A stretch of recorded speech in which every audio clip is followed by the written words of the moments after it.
Happy new year. তো আমার সকল ইউটিউব বন্ধুদের জানাই আমার তরফ থেকে হ্যাপি নিউ ইয়ার। এই স্পেশাল দিনটিতে আমি সারাদিন কি করি সেই ব্লগটি আপনাদের কাছে আমি শেয়ার করব। তো চলুন বন্ধুরা, দেরি না করে আমার ব্লগটা এখন শুরু করা যাক।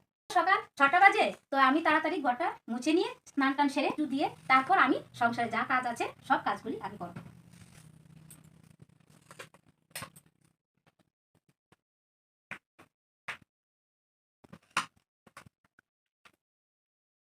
মুছা কমপ্লিট হয়ে গেল, এখন গরু ঘরটা পরিষ্কার করে নেব, তারপর উঠান ঝাড়ু দেব।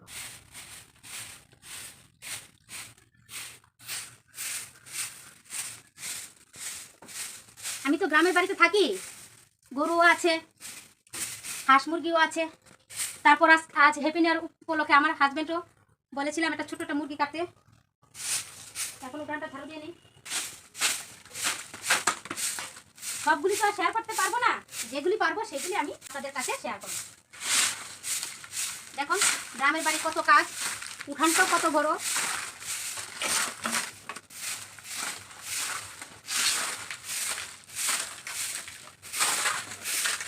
গ্রামের বাড়িতে কাজ শেষ নেই, গরু উঠান ঝাড়ু এসব করতে করতেই বেলা হয়ে যায়। তারপর পূজা দেওয়া, তারপর রান্না করে দিতে।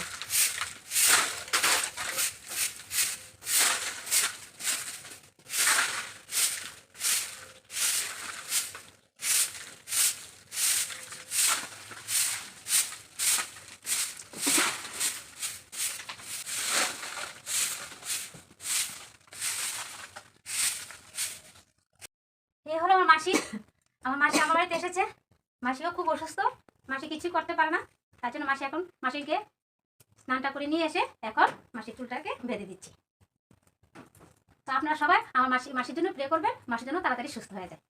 দেখুন মাসি কিছুই করতে পারে না।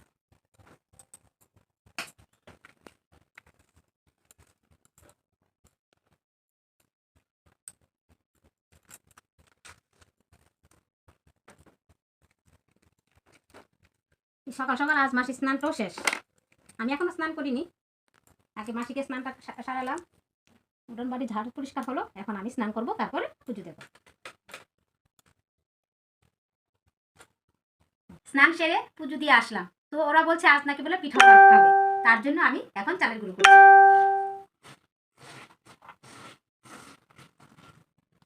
ঘরে আমার মেশিন আছে, তার জন্য আমি ঘরে আতপ চাল হোক, সেদ্ধ চাল হোক বা খাসার চাল হোক, যে কোনো চালের গুঁড়ি আমি ঘরে করে নিই। ভালো করে ধুয়ে শুকিয়ে নিয়েছি।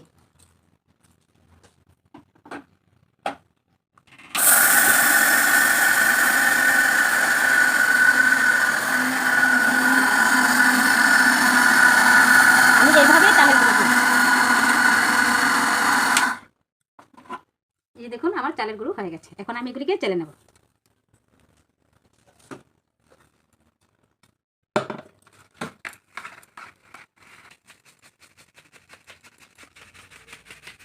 দেখুন আমার চালের গুঁড়ি করা কমপ্লিট হয়ে গেছে।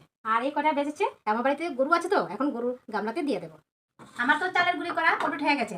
এখন আমি মাংসের জন্য পেঁয়াজ রসুন আলু কেটে নেব। তো সব কিছু রেডি করে নিয়ে আমি বাইরে উনুনটা জ্বালিয়ে নেব। এখন আমি পেঁয়াজ আর রসুনটা রেডি করে নিই।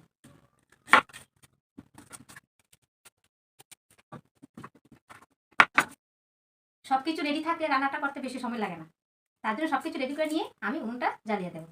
উনুন জ্বালিয়ে তো আর এসব কাজ করা যাবে না, তাহলে একসাথে সব কিছু কাজ সেরে দিতে পারবো। আর মাংসের জন্য পেঁয়াজ রসুন সব কাটা হয়ে গেছে। এখন আমি মিক্সিং জারে পেঁয়াজ রসুন আর কাঁচা লঙ্কা বেটে নিয়ে তারপরে একসঙ্গে উনুনটা জ্বালিয়ে নেবো। এখন আমি মিক্সিং জারে পেস্ট করে নিচ্ছি। বন্ধুরা, আমি ঘরের মধ্যে চালের গুঁড়িও করে নিয়েছি আর গুঁড়িটাও মেখে নিয়েছি। এই যে আমি চিতই পিঠা বানাবো, তো তাদের সব কিছু রেডি করে নিয়ে এখন বাইরে এসেছি। বাইরে এখন উনুনে আমি চিতই পিঠাটা বানাবো। এখন আমি উনুনটা জ্বালিয়ে নিচ্ছি। দেখুন আমার উনুনটা কি সুন্দর জ্বলে গেছে। আমি চিতই পিঠা ব্যাটারটা তো ঘরে তৈরি করেছি, এখন আমি বাইরে উনুনে চিতই পিঠাটা করব। তো দেখুন চিতই পিঠা করতে মাটির সরাও লাগে না। আমি আপনাদেরকে লোহার কড়াইতে চিতই পিঠা বানিয়ে দেখাবো। লোহার কড়াইতেও চিতই পিঠা কিন্তু বানানো যায়।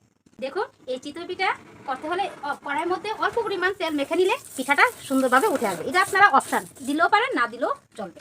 দেখুন আমি কড়াইয়ের মধ্যে ব্যাটারটা দিয়ে দিচ্ছি।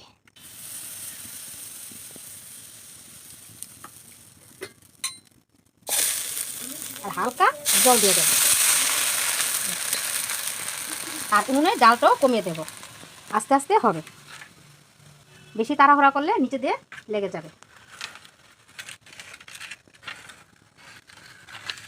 দেখুন আমার পিঠাটা হয়ে গেছে। দেখুন তেল দেওয়াতে আপোষে উঠে এসেছে। এই যে দেখুন আমি আপনাদেরকে আরেকটাও ভেজে দেখালাম। এই যে দেখুন, তো আমার তো পিঠা বানানো কমপ্লিট হয়ে গেল।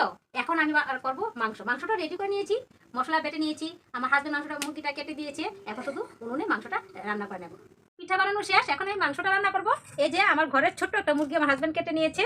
আর এদিকে আমি কোনো মশলা দেইনি, তার জন্য পেঁয়াজ রসুন আদা বেটে নিয়েছি আর পেঁয়াজ কেটে নিয়েছি। তাই দিয়ে আমি মাংস রান্না করব। আমি তেলটা পরিমাণ কমই দিয়েছি, কেননা আমার মাংস কম, ছোট্ট একটা দেশি মুরগ তো।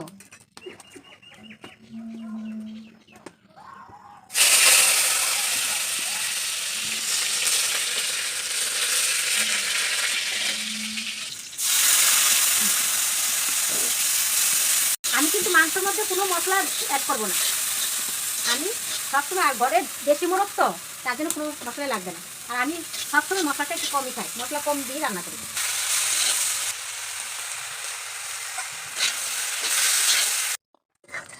তো বন্ধুরা, আমার মাংস রান্নাও কমপ্লিট হয়ে গেল।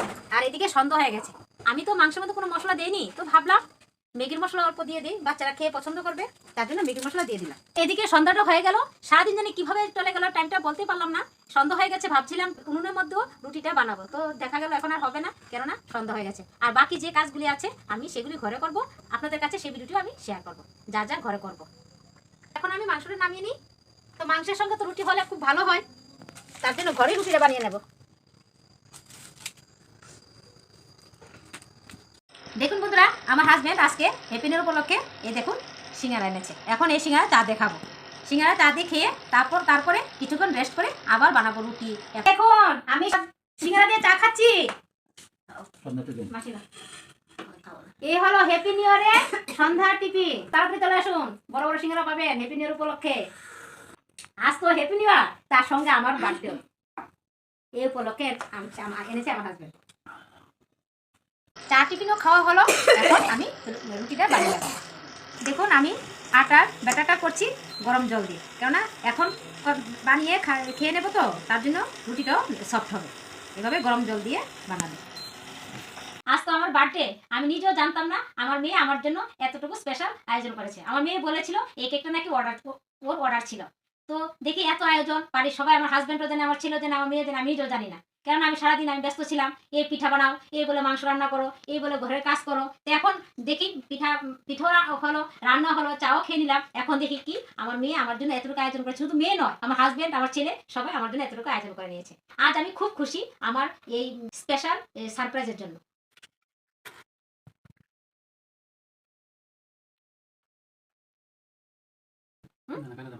করবে না। Happy birthday to you, happy birthday to you, happy birthday to dear ma, happy birthday to you dear Rapna.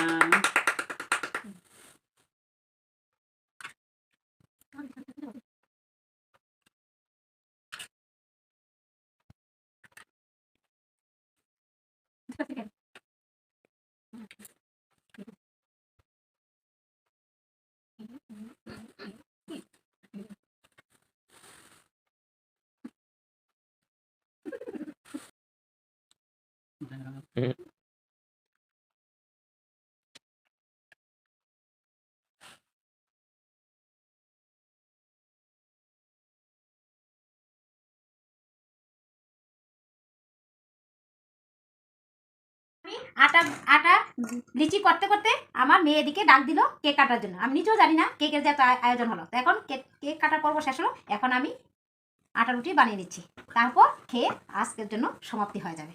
আর সারাদিন শুধু খালি আমি কাজই করে যাচ্ছি। এখন আমি আটা রুটি বানাবো আমার হাজব্যান্ডের জন্য আর আমার জন্য, আর ছেলে মেয়ের জন্য, আর আমার মাসির জন্য আমি ভাত রান্না করেছি আর মাংস রান্না করেছি।